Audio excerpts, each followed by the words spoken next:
안녕하십니까. 6월 8일 토요일입니다. 비가 온 이후에 모든 미세먼지가 사라져서 그런지 하늘이 더 푸르게 느껴지고 상쾌한 아침입니다. 오늘 토요일인데요. 복된 하루 되시고 또 내일 주일 준비하는 마음으로 오늘 의미 있는 그러한 생활을 하셨으면 좋겠습니다. 오늘 말씀은 고린도 후서 2장 14절입니다. 항상 우리를 그리스도 안에서 이기게 하시고 우리로 말미암아 각 처에서 그리스도를 아는 냄새를 나타내시는 하나님께 감사하노라. 아멘. 바울이 여기서 두 가지를 말씀하지요.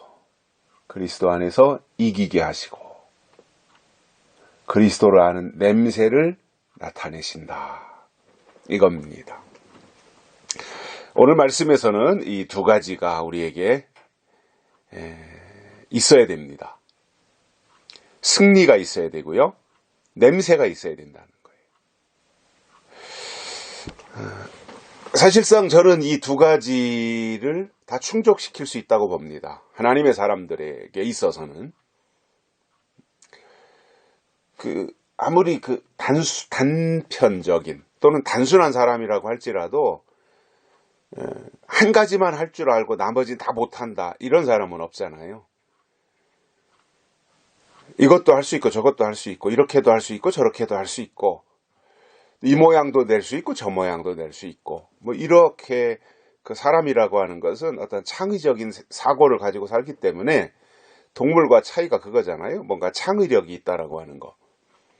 그렇기 때문에 사람은 다양성에 있어서 이 세상의 모든 동물들을 능가하는 것이 사람이고요.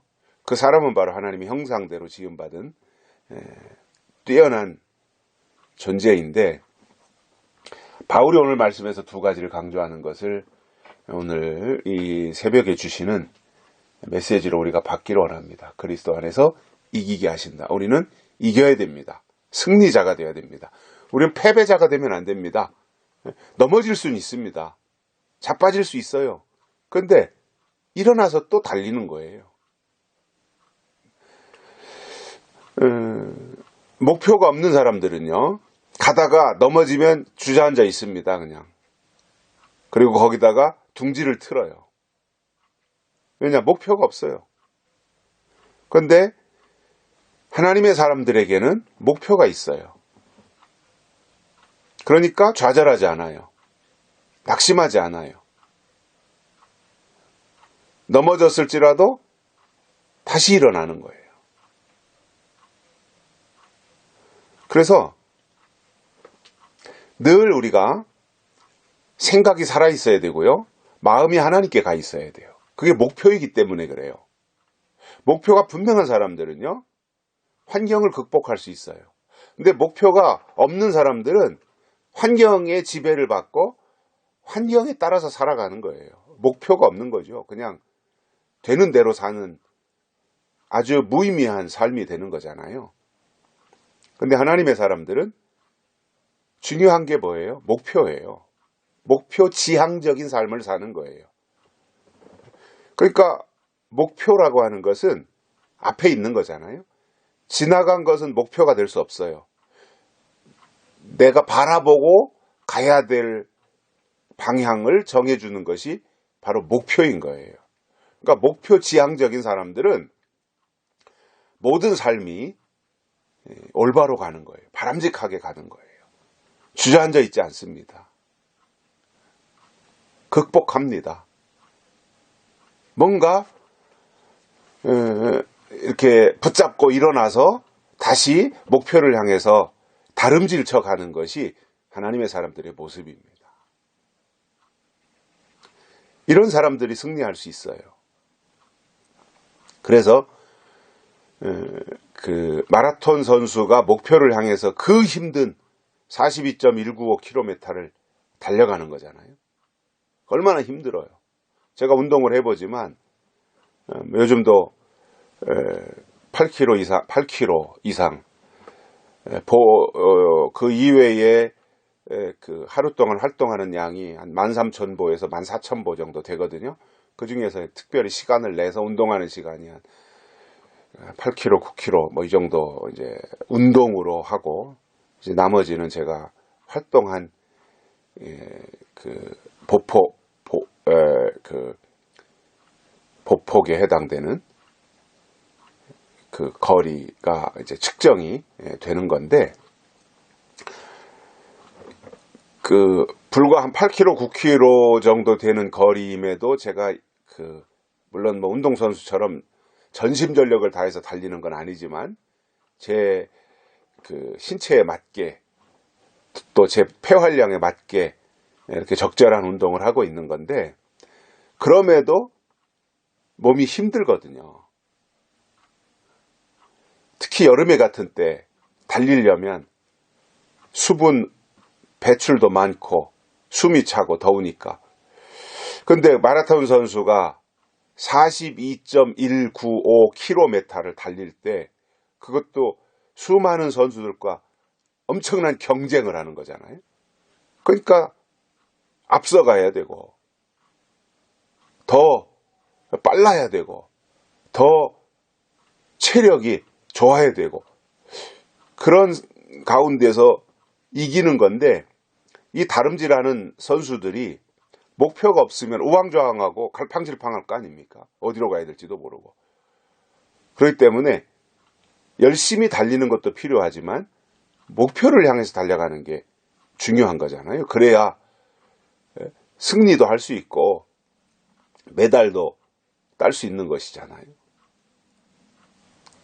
그래서 승리하는 사람들에게는 여러 가지 승리하기 위해서 갖춰야 될 요소들이 있는 거죠. 체력적인 부분이라든가, 그 다음에 지구력이라든가, 인내해야 된다라든가, 속도를 낸다든가, 또 아니면 힘주어서 달릴 때와 또 그 호흡 조절하면서 뭔가 이렇게 좀 조절하면서 달려야 되는 그러한 것이 다 갖춰져야 되는 거죠. 근데 더 중요한 것이 뭐냐? 분명한 목표예요. 우리 신앙에 있어서도 중요한 것은 목표거든요. 목표. 그 목표가 내 목표가 아니라 하나님이 우리에게 주신 목표를 내가 받아서 하나님에게 맞춰가는 거, 하나님이 우리의 목표가 되는 거, 그게 우리 신앙이거든요. 그러면 하나님의 목표가 되는 데 있어서 하나님이 우리에게 전달해 주신 게 있어야 되잖아요. 그게 우리의 목표가 될 수 있잖아요. 그게 뭐냐면 하나님의 뜻이라는 거예요. 하나님이 우리에게 하나님의 뜻을 전달해 주시면 그게 우리의 목표가 되는 거예요. 그럼 뜻은 뭐냐? 아직 이루어지지 않은 거예요.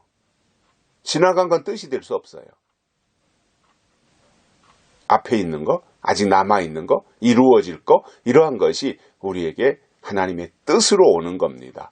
그래서 신앙이라고 하는 것은 미래지향적인 거예요. 약속지향적인 거고요. 앞을 바라보고 가는 거예요.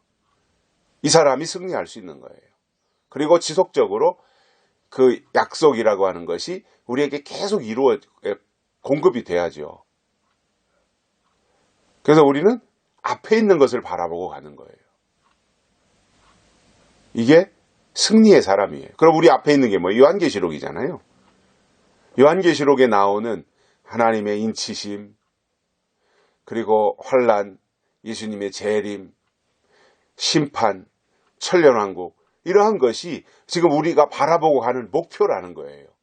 이것이 믿음이라는 거예요. 그래서 이겨야 됩니다. 근데 우리의 그 승리, 이긴다고 하는 것이 어떻게 가능하냐? 우리의 힘으로 이기는 것이 아니고 그리스도 안에서 이겨야 된다라는 겁니다. 즉, 하나님이 주시는 승리가 진짜 승리라는 말이죠. 또 한 가지는 그리스도를 아는 냄새를 나타내야 됩니다. 우리를 통해서 냄새가 나야 된다는 거죠. 그리스도를 아는 냄새. 최고의 냄새죠. 뭐 꼬질꼬질하는 뭐 발꼬락내 같이, 예? 아니면은 분뇨 같이 이런 썩은 냄새, 이런 것이 아니라 그런 악취가 난다면 인상이 찌부러지지 않겠어요? 찡그려지겠죠. 싫으니까, 거부감이 나니까. 그런데 향수 냄새가 나고 좋은 냄새가 난다면 그 냄새에 취할 수 있고 또 그 냄새에 흡수되어서 냄새가 나는 방향으로 찾아가지 않겠어요? 마치 꿀벌이 그 냄새를 따라서 꽃을 향해서 날아가 꿀을 채취하듯이 우리가 우리의 삶 속에서 가정이든 직장이든 학교든 어느 환경 속에서도 그리스도를 아는 냄새를 풍겨야 된다라는 거예요. 악취를 풍기는 게 아닙니다. 향기를 풍기는 겁니다. 그리스도의 향기. 그래서 우리가 예수님을 표현할 때 우리가 찬송에도 있잖아요. 샤론의 꽃 예수. 나의 마음에 아름답고 거룩하게 피소서. 자, 이 꽃에는 향기가 있듯이 우리가 그리스도인이라면 그리스도인으로서 다른 사람들에게 좋은 냄새를 풍겨야 되는 겁니다. 향기를 풍겨야 돼요. 저희 아버지는 백합꽃을 참 좋아하셨어요. 보기에도 아주 흰색의 그 백합. 얼마나 이 청순해 보이는 이 백합. 그리고 향기는 또 얼마나 진동을 합니까? 울타리 안에다가 백합을 몇 송이만 심어 놓으면 백합꽃이 만개했을 때 그 울타리 안에 핀 그 백합꽃에서 풍기는 향기가 울 안에 가득하거든요. 야, 그 쬐깐한 꽃이 말이죠. 어디서 그렇게 냄새를 풍겨내는지 참 그 냄새를 진동하게 하는 그 매력 때문에 아마도 저희 아버지께서는 백합을 좋아하신 것 같아요. 보기에도 좋고 흰색. 아마 저희 아버지 되시는 박사원 목사님이 그 흰색을 좋아하신 것 같아요. 매화꽃도 참 좋아하셨거든요. 매화. 그래서 집 안에 저 어렸을 때 아버지가 매화를 심고 그 우물 옆에 매화를 심고 참 잘 관리하셨어요. 그리고 매화꽃이 봄에 일찌감치 흰색으로 피면 그걸 감상하시고 관리하시고 아주 좋아하셨어요. 그리고 이 백합꽃 참 좋아하셨어요.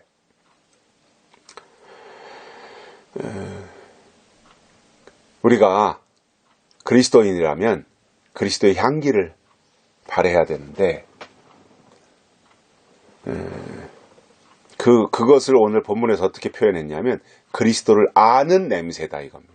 그러니까 우리가 풍기는 냄새가 그리스도의 냄새예요. 그러니까 사람들이 그 냄새를 맡고 그리스도를 알게 하는 그 냄새를 풍기라는 거죠. 이게 얼마나 지적인 향기가 되는 거죠. 지적인 향기. 야, 참 멋있는 거잖아요. 그래서 우리가 교회 안에서의 행동과 교회 밖에서의 행동이 일치해야 된다는 게 이런 거거든요.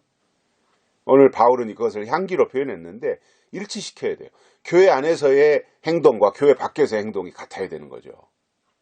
교회 안에서 아멘 했으면 밖에서도 아멘이 돼야 되는 거죠. 근데 교회 안에서의 행동과 교회 밖에서의 행동이 다르다. 교회 안에서의 표정과 교회 밖에서의 표정이 전혀 다르다. 그러면 사람들이 헷갈리는 거예요. 그러면 그 사람은 어떤 사람이 되냐? 모순의 사람이 되는 거죠. 모순. 그리고 사람들이 그를 신뢰하지 않아요. 똑같아야 되거든요. 안에서와 밖에서의 표정과 행동이 일치해야지요. 근데 오늘은 일치된 행동을, 일치된 표정을 가지고 있는 사람들을 만나기가 쉽지 않아요. 다 자기 마음대로 해요. 그리고 그때그때 감정의 지배를 받고 뭔가 통제가 되지 않는, 하나님에 의해서 통제가 되지 않는 그 방종의 삶을 살아가는 것이 오늘 현대인들의 모습이 아닌가. 특히 교회 안에 머무르고 있는 사람들조차도 다 그렇게 지금 기울어가고 있다고 하는 안타까운 마음들을 가지고 있습니다. 그러나 정말 하나님의 사람들은 그리스도를 아는 냄새를 풍기고 살아간다라는 거예요. 특히 우리가 재림신앙을 가졌다면 다시 오실 예수를 아는 냄새를 우리가 풍겨야 돼요. 최고잖아요. 성경의 결론이 재림이잖아요. 예수 그리스도의 재림. 이게 결론이잖아요. 우리의 신앙이 계시록적이어야 된다라고 하는 것이 뭐예요? 결론을 알고 믿자는 거예요. 아니, 여행을 하는 사람이 결론이 없이 여행을 어떻게 할 수 있어요? 내가 태국에 간다. 아니면 내가 미얀마에 간다. 아니면 내가 이태리에 간다. 아니, 목표가 있어야 되잖아요. 이태리에 갔으면은 뭘 볼 거냐? 이태리의 그 유명한 교황청의 성 베드로 성당을 볼 거냐? 거기에 미켈란젤로가 그려놓은 그림을 볼 거냐? 뭔가 목표가 있어야 될 거 아니에요. 우리가 신앙생활을 하면 은혜 시대의 목표는 죽어서 천국에 간다 이거였잖아요. 그게 목표예요. 그것을 위해서 참기도 하고 충성도 하고 헌신도 하고 배려도 하고 양보도 하고 이렇게 죽어서 가는 천국을 위해서도 그렇게 살아도 왔단 말입니다. 그러다가 마지막 때가 되면서 목표를 잃어버렸어요. 천국을 잃어버린 거예요. 말로는 천국 하지요. 근데 실제로 보면 천국이 있습니까? 사람들 속에? 그러면 예수님이 다시 오신다고 하는 것이 계시록의 결론인데, 예수님이 다시 오셔서 결국은 그리스도를 맞이할 슬기로운 다섯 처녀와 같이 신부 단장하고 신랑을 맞이할 장성한 신부로서 갖추어진 슬기로운 다섯 처녀와 같은 자들을 데리고 예수님이 어디로 가는 거예요? 천년 왕국으로 들어가는 거잖아요. 그래서 천년 동안 왕노릇 하는 거잖아요. 이게 계시록의 결론이잖아요. 계시록에서 인을 떼고 그 다음 단계가 인을 치고 그 다음 단계가 예수님이 재림하시고 재림하시고 나서 환란이 있고 심판이 있고 나서 천년왕국에 들어가고, 아니 이런 단계가 다 있는 거잖아요. 그럼 계시록이 마지막에 대한 말씀인데 그 마지막 중에 마지막이 뭐예요? 천년왕국이잖아요. 예수님이 오셔서 천년왕국을 건설하시는 거잖아요. 그리고 거기로 신부된 자들을 데리고 들어가서 사는 거잖아요. 천년 동안 왕노릇 한다 그랬거든요. 계시록 성경에서. 그러면 그 목표를 가지고 있는 사람들에게는 거기에 걸맞는 냄새가 있어야 되는 거죠. 그래서 이것도 이기게 하는 것도 그리스도 안에서 이기게 하듯이 냄새도 우리의 몸에서 나는 냄새라고 하는 거야. 빤하잖아요. 기껏 나봐야 몸에서 땀 냄새밖에 더 납니까? 땀 냄새. 쾌쾌한 땀 냄새. 요즘같이 이제 더워지는 날씨에는 하루만 티셔츠 입고 나갔다 들어와도 저녁 때가 되면 면 티셔츠 이런 거 입으면 쾌쾌하거든요. 저같이 땀을 많이 흘리는 사람들은 아예 더울 때는 면 티셔츠 입지를 못해요. 잠깐 입어도 땀이 쫙 나고, 그리고 땀이 나면은 금세 쾌쾌한 냄새가 나고. 그러니까 요즘엔 기능성 티셔츠가 나와가지고 그 기능성을 입으면 금세 속건이 되기 때문에 쾌쾌한 냄새가 안 나가지고 여름이면 기능성 티셔츠를 즐겨 입게 돼요. 근데 우리의 육체에서 나는 냄새라고 하는 것이 빤한 거예요. 이 쾌쾌한 땀 냄새, 이것밖에는 안 나는 거예요. 그런데 어떻게 우리가 그리스도를 아는 냄새를 풍겨야 되느냐? 그리스도 하나님의 영이 우리에게 임하시고 하나님의 말씀이 우리에게 와서 우리의 삶이 하나님의 사람으로 교체되어지면 그리스도를 아는 냄새를 하나님이 우리를 통해서 나타내신다는 겁니다. 내 향기가 아니라 하나님의 향기라는 거예요. 그리스도의 향기라는 거예요. 그래서 그리스도를 아는 냄새를 나타내시는 하나님께 감사합니다. 결국은 이기게 하는 것도 하나님이 하시고 그리스도를 아는 냄새를 나타내는 것도 하나님이 하신다라는 거예요. 그럼 우리는 어떻게 해야 돼요? 하나님 안에 있어야 되는 거죠. 화장품 가게에 들어갔다 나온 사람에게서 화장품 냄새가 나듯이 그리스도 안에 있으면 그리스도를 아는 냄새를 나타내게 돼 있어요. 특별히 우리가 나타내야 되는 냄새는 재림신앙 냄새입니다. 계시록 냄새입니다. 그래서 사람들이 우리를 만나면 계시록적 영향을 끼쳐야 되는 거죠. 무슨 이상한 교리를 말하는 흔히 말하는 이단들처럼 무슨 시한부 종말론의 냄새를 풍긴다든가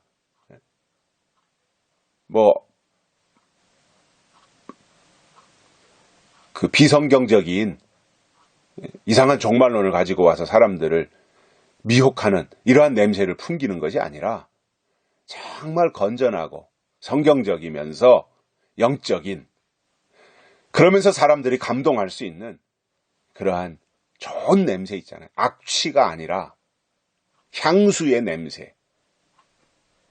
그것도 향수의 냄새 중에서도 아로마 향이라든가 사람들이 이렇게 좀 좋아하는 향이 있잖아요.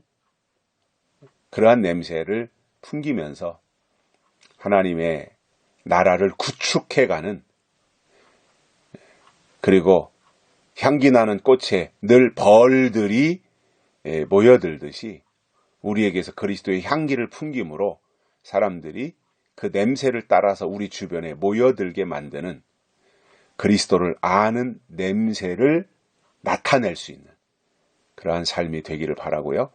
오늘 토요일입니다. 날씨도 화창하고 좋은 이 주말인데 오늘 또 우리를 통해서 승리가 있고 또 하나님이 우리에게 주신 기쁨과 감사와 감격과 그리고 그리스도의 냄새를 나타내는 복된 하루가 되시기를 바랍니다. 여기까지 하겠습니다. 감사합니다.